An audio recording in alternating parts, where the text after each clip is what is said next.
Ikea is a worldwide retailing giant and leader in the furniture industry, synonymous with its high quality, low cost designs and eco friendly product development.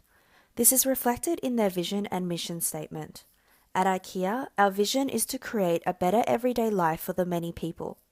Our business idea supports this vision by offering a wide range of well designed functional home furnishing products at prices so low that as many people as possible will be able to afford them. And it's these factors, in addition to a few more we'll explore later on, that has allowed IKEA to gain a significant and sustainable competitive advantage in its industry, generating years of consistent above average returns for the company, making it the world's largest retailer. IKEA was founded in 1943 by a 17-year-old Swedish boy by the name of Ingvar Kamprad. The company is an acronym of his initials, Ingvar Kamprad, and his childhood home of Älmhult in Agunnaryd, Sweden. Although it was founded in Sweden, IKEA is headquartered in Delft, Netherlands, under the leadership of CEO Peter Agnefjäll. IKEA currently owns and operates 400 stores in 49 countries, selling their signature ready-to-assemble flat-pack furniture, homewares, and appliances in their renowned minimalist Scandinavian design. The following presentation will explore various areas of IKEA's successful business strategy, including its source of sustainable competitive advantage, the key industry characteristics in which it operates, a SWOT analysis of IKEA, and lastly, a look at the international strategy it has chosen for its recent move into India. Firstly, let's have a look at whether IKEA has a sustainable source of competitive advantage. Competitive advantage occurs when a firm implements a strategy that creates superior value for customers and is essential for earning above average returns. This competitive advantage is either costly or improbable for a competitor to duplicate due to the specific resources and capabilities that define their business strategy and is unique to IKEA. According to Collies and Montgomery, for a company to have a noticeable competitive edge, they require strategically valuable resources that allow them to perform activities beyond or more cheaply compared to rivals. Resources can include physical, human, or organization capital and can be either tangible or intangible. As tangible resources, we find modern and specific machinery used to create its signature products, distribution centers, which are computerized and automated through hierarchical systems, and lastly, its shops and services based on standardized models, including its special services such as restaurants, daycare, and parking. However, according to several authors, empirical studies have found that intangible resources are those that best meet the characteristics that generate a competitive advantage, being valuable, rare, inimitable, and non-substitutable. These kinds of resources, in many cases, may be a source of lasting economic returns as they are a superior form of capability and core competency. In a retailer like IKEA, where sales are generated by enhancing the customer's ability to help themselves, its intangible assets can be found in its systems and processes such as the customer's opportunities to DIY and its efficient supply chain management. Other aspects include the iconic IKEA blue and yellow trademark, and strong favorable reputation, as well as the patents of its innovative flat-pack furniture designs. Financially, the reinvestment growth strategy implemented by IKEA executives in 2008 has seen the company reinvest 100% of its net savings on building up the essential qualities of its business or lowering the price of its products, resulting in about 10% annual top-line growth margins, despite the ongoing price reductions and economic pressure. This all leads to IKEA's core competencies, the combination of its resources and organizational capabilities that give them their competitive advantage. Mass production is one of IKEA's key advantages, as their high quantity use of their physical resources and relative standardization allows them to achieve economies of scale. In addition, their integrated supply network of design, distribution, and retail capabilities has reduced international procurement inefficiencies, making them a leader in this field. Lastly, their ability to source funds to support their global activities through both internal and external funding has allowed them to manage and fulfill capital-intensive operations. IKEA is able to achieve a competitive advantage as their resources, capabilities, and successive core competencies possess the characteristics of valuable, rare, inimitable, and non-substitutable. Their valuable global supply chain network, their rare capability of maintaining low costs at high profit margins, their inimitable brand name and reputation, and lastly, the inability to substitute their overall strategy of low cost, quality, and uniqueness of products on a large international scale all allow IKEA a significant competitive advantage that cannot be replicated by their competitors.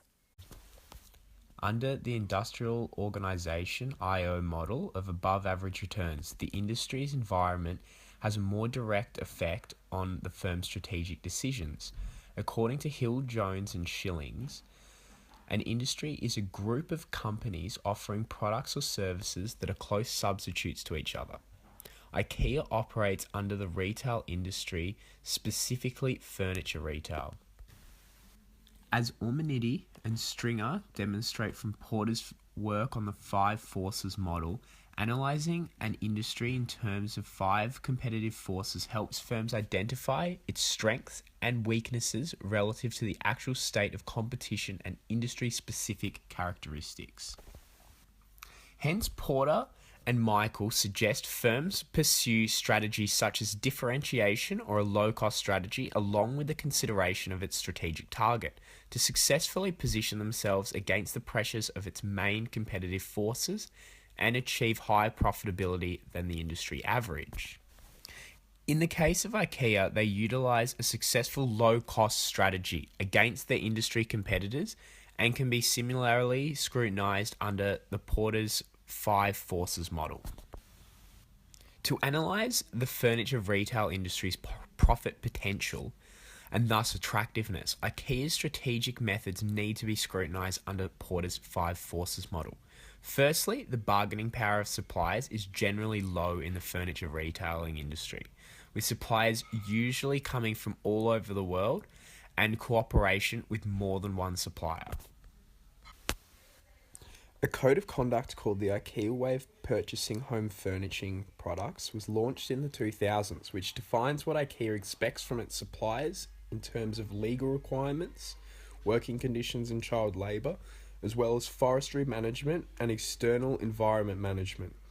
This displays the supplier's need to acquiesce IKEA's demands and its generally low bargaining power. Secondly, the bargaining power of customers for the furniture retailing is low as there is an overall wide variety of choice for furniture price, design and brand.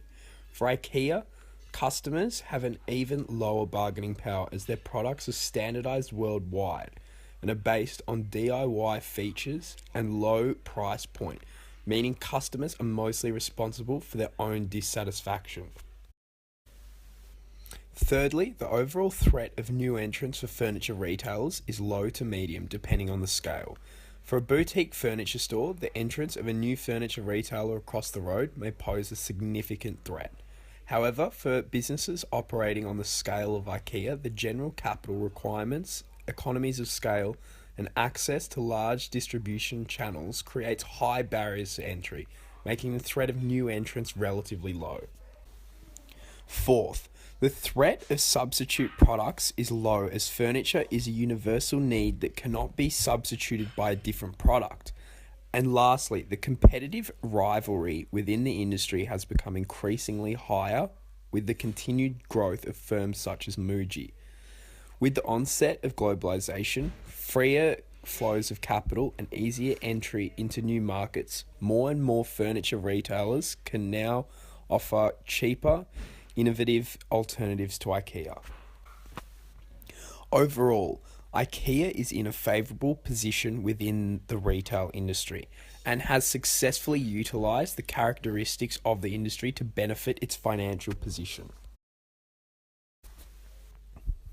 The strength, weakness, opportunity and threat SWOT analysis is used for analysing internal and external environments in order to get a better insight into making better strategic decisions for business.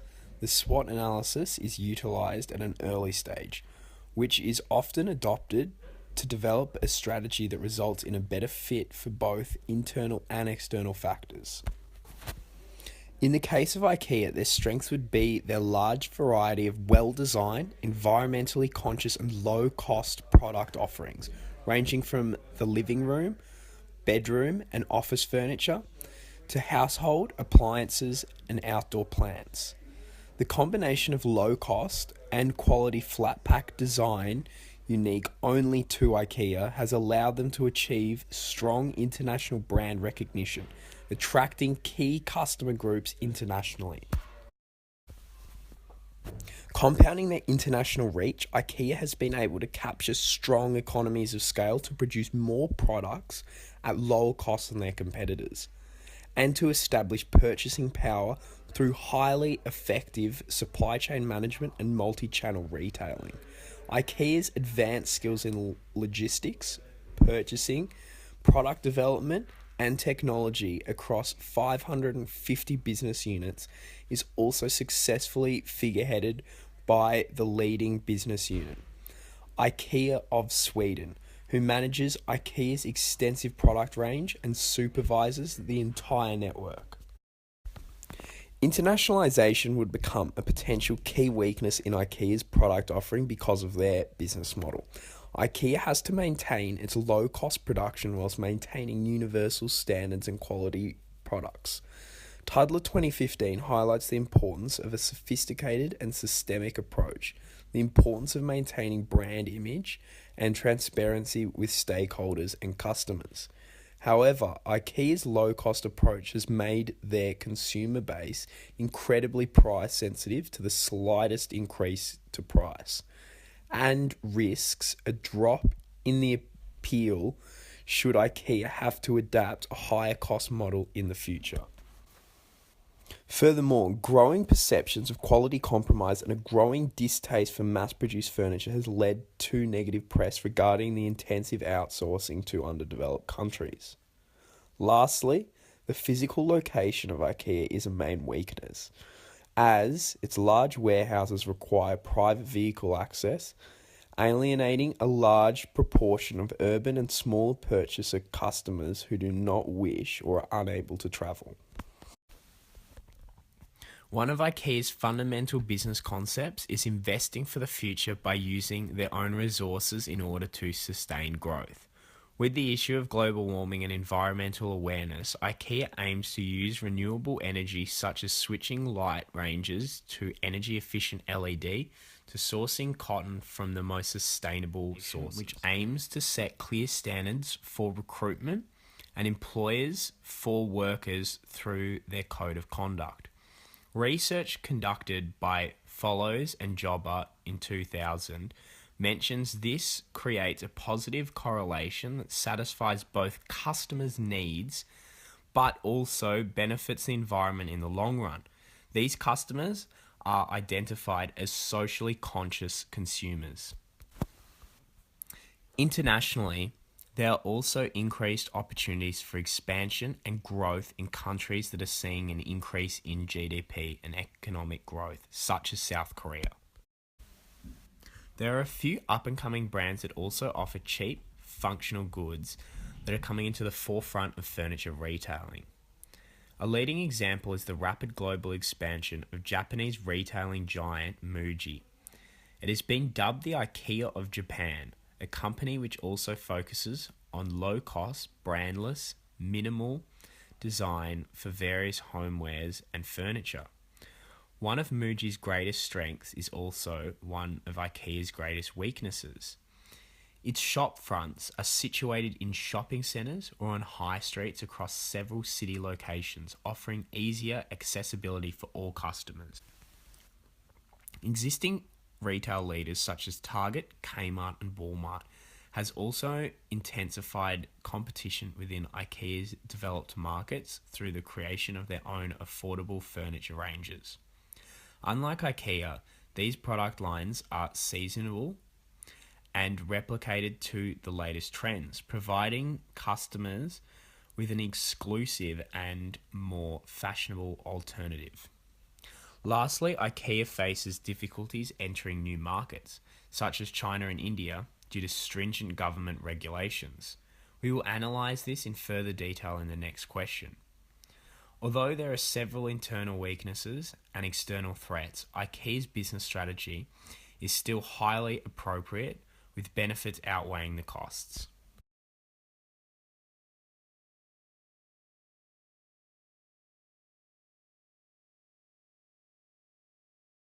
Lastly, what international strategy have IKEA adopted in India? When conducting operations overseas, companies have to adhere to international laws and regulations, which could prove challenging to international managers. Such laws and regulations will also affect the product, pricing, distribution, and promotion of IKEA. There are several methods companies can employ, such as the multi-domestic strategy, global strategy, and transnational strategy. Des further mentions that when companies conduct operations abroad, it requires the diffusion and adaptation of the parent company's knowledgeable expertise to foreign markets. The multi-domestic strategy is defined by Fletcher and Crawford as a think local, act local approach, whereby a firm varies their product offering and competitive approach depending on which country they are operating in. Firms that adopt this method are decentralized to strategic business units in each country, and their product offering is tailored specifically to a country's need. However, in doing so, a firm's potential to create economies of scale are limited. Fletcher and Crawford defined a global strategy approach as a think global, act global approach that implies that the firm would employ the same strategy to every country it operates. Firms that adopt this strategy are normally of a centralized structure. Despite providing better economies of scale, they are less responsive to local markets and may potentially lose out in market share. IKEA has employed a transnational strategy in entering India, a think global, act local approach that incorporates elements from both a multi-domestic and global strategy. Firms that adopt this approach require both centralization, so global control and coordination, as well as decentralization, meaning local flexibility. In order to legitimize its entry into India, IKEA compromised on some of its global operative forms to satisfy the Indian government's regulations. This includes not utilizing its existing global procurement of products to satisfy the Indian demand for mandatory sourcing from its country, as well as the requirement for which IKEA would need to preferably source at least 30% from SMMEs in India. Another major challenge for IKEA's operating system in India is the availability of retail space and its costs. As the cost of real estate is high and retail space availability is low, IKEA has had to reconsider ways of building its stores in India. IKEA's 2006 initiative of 100% renewable energy usage requires its stores to be supplied with either wind or solar power, but the possibility of Indian real estate developers meeting such stringent energy requirements are doubtful. IKEA has also had to take into account elements such as store location, the inconvenience of public transport, and the local citizens' preferred method of travelling. To satisfy the existing needs of its Indian market, IKEA has firstly tweaked its product range and showrooms, adding new services to accommodate the Indian culture. Secondly, as people in India live in smaller rooms, it has modelled its showrooms smaller. And lastly, unlike in globally developed markets, where it's positioned as a low-priced product, IKEA has targeted its products to India's growing middle class, as they aspire to a more luxurious international lifestyle. Furthering IKEA's approach, Bodewin, Searle, and Picard adds that the reason why firms can't use standardizing is because the challenges they might face. This includes differences in consumer tastes and habits, national government regulations, nationalistic feelings, differences in technical requirements, and competition from competitors. Ultimately, IKEA has not attempted to change its global model, nor has it stringently applied its global model to India's local market. Rather, it has worked on tweaking its successful business model to suit the requirements of India within its pre-existing confines. As we analysed earlier, IKEA possesses several strengths and opportunities that has allowed them to counteract their internal weaknesses and external threats, and has profitably maintained their position within the retail industry. Lastly, given that IKEA has created long-standing relationships of beneficial counterparty businesses, as well as having strong contracts in place through strategic sourcing to maintain its low-cost model, IKEA has successfully cemented its competitive advantage through its valuable, rare, inimitable, and non-sustainable resources and core competencies.